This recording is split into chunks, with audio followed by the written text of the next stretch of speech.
एक बार हस्तिनापुर के महाराज प्रतीप गंगा के किनारे तपस्या कर रहे थे। उनके रूप सौंदर्य से मोहित होकर देवी गंगा उनकी दाहिनी जांघ पर आकर बैठ गईं। महाराज यह देखकर आश्चर्य में पड़ गए।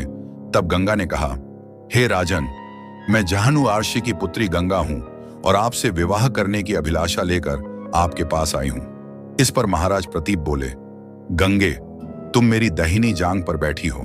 पत्नी को तो वामांगी होना चाहिए, दाहिनी जांघ तो पुत्र का प्रतीक है, अतः मैं तुम्हें अपने पुत्र वधू के रूप में स्वीकार करता हूं। यह सुनकर गंगा वहां से चली गई। अब महाराज प्रतीप ने पुत्र प्राप्ति के लिए घोर तप करना आरंभ कर दिया। उनके तप के फल स्वरूप उन्हें पुत्र की प्राप्ति हुई, जिसका नाम उन्होंने शांतनु रखा। शांतनु के युवा होने पर उसे गंगा के साथ विवाह करने का आदेश दे महाराज प्रतीप स्वर्ग चले गए। पिता के आदेश का पालन करने के लिए शांतनु ने गंगा के पास जाकर उनसे विवाह करने के लिए निवेदन किया। गंगा बोली, राजन, मैं आपके साथ विवाह तो कर सकती हूं, किंतु आपको वचन देना होगा कि आप मेरे किसी भी कार्य में हस्तक्षेप नहीं करेंगे। शांतनु ने गंगा के कहे अनुसार वचन देकर उनसे विवाह कर लिया। गंगा के गर्भ से महाराज शांतनु के 8 पुत्र हुए, जिनमें से 7 को गंगा ने गंगा नदी में ले जाकर बहा दिया और अपने दिए हुए वचन में बंधे होने के कारण महाराज शांतनु कुछ बोल न सके। जब गंगा का 8वां पुत्र हुआ और वह उसे भी नदी में बहाने के लिए ले जाने लगी, तो राजा शांतनु से रहा न गया और वे बोले, गंगे, तुमने मेरे 7 पुत्रों को नदी में बहा दिया, किंतु अपनी प्रतिज्ञा के अनुसार मैंने कुछ न कहा।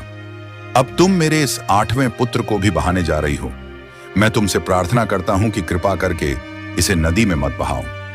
यह सुनकर गंगा ने कहा, राजन, आपने अपनी प्रतिज्ञा भंग कर दी है, इसलिए अब मैं आपके पास नहीं रह सकती।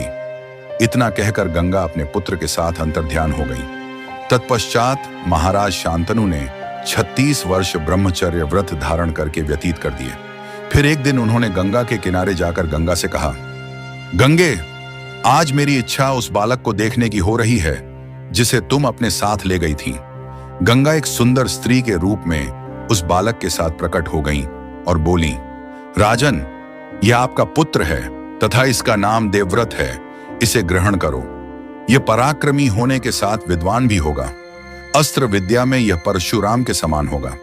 महाराज शांतनु अपने पुत्र देवव्रत को पाकर अत्यंत प्रसन्न हुए और उसे अपने साथ हस्तिनापुर लाकर युवराज घोषित कर दिया। एक दिन महाराज शांतनु यमुना के तट पर घूम रहे थे कि उन्हें नदी में नाव चलाते हुए एक सुंदर कन्या दृष्टिगत हुई। उसके अंग अंग से सुगंध निकल रही थी। महाराज ने उस कन्या से पूछा, हे देवी, तुम कौन हो?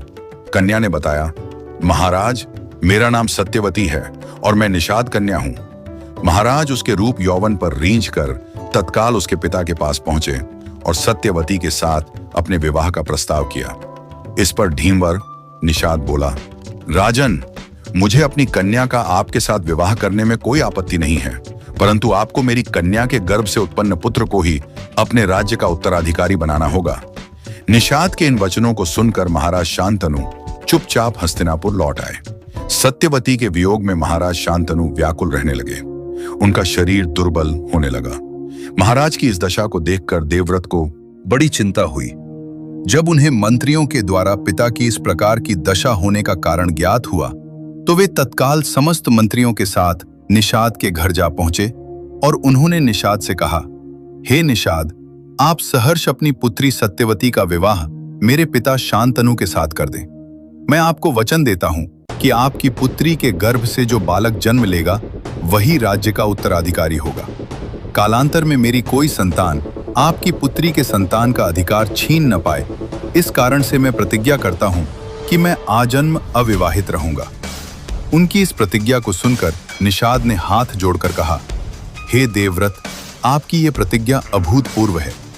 इतना कहकर निषाद ने तत्काल अपनी पुत्री सत्यवती को देवव्रत तथा उनके मंत्रियों के साथ हस्तिनापुर भेज दिया। देवव्रत ने अपनी माता सत्यवती को लाकर अपने पिता शांतनु को सौंप दिया। पिता ने प्रसन्न होकर पुत्र से कहा, वत्स, तूने पितृ भक्ति के वशीभूत होकर ऐसी प्रतिज्ञा की है जैसी कि न आज तक किसी ने किया है और न भविष्य में करेगा। मैं तुझे वरदान देता हूं कि तेरी मृत्यु तेरी इच्छा से ही होगी। तेरी इस प्रकार की प्रतिज्ञा करने के कारण तू भीष्म कहलाएगा और तेरी प्रतिज्ञा भीष्म प्रतिज्ञा के नाम से सदैव प्रख्यात रहेगी। गंगा ने स्वयं का परिचय जहनु ऋषि की पुत्री के रूप में दिया, जबकि वे हिमालय पुत्री थी। हम अच्छे प्रकार से जानते हैं कि दर्शक अवश्य यह समझते होंगे कि गंगा ने ऐसा क्यों कहा, किंतु यह भी हो सकता है कि कुछ दर्शकों को ज्ञात न हो कि गंगा जहनु ऋषि की पुत्री कैसे हुई। अपनी इस जिज्ञासा को शांत करने के लिए इस टॉपिक पर वीडियो के लिए कमेंट्स कीजिएगा, और आज का वीडियो अच्छा लगा हो तो लाइक और शेयर कीजिए तथा चैनल को सब्सक्राइब कीजिए। धन्यवाद।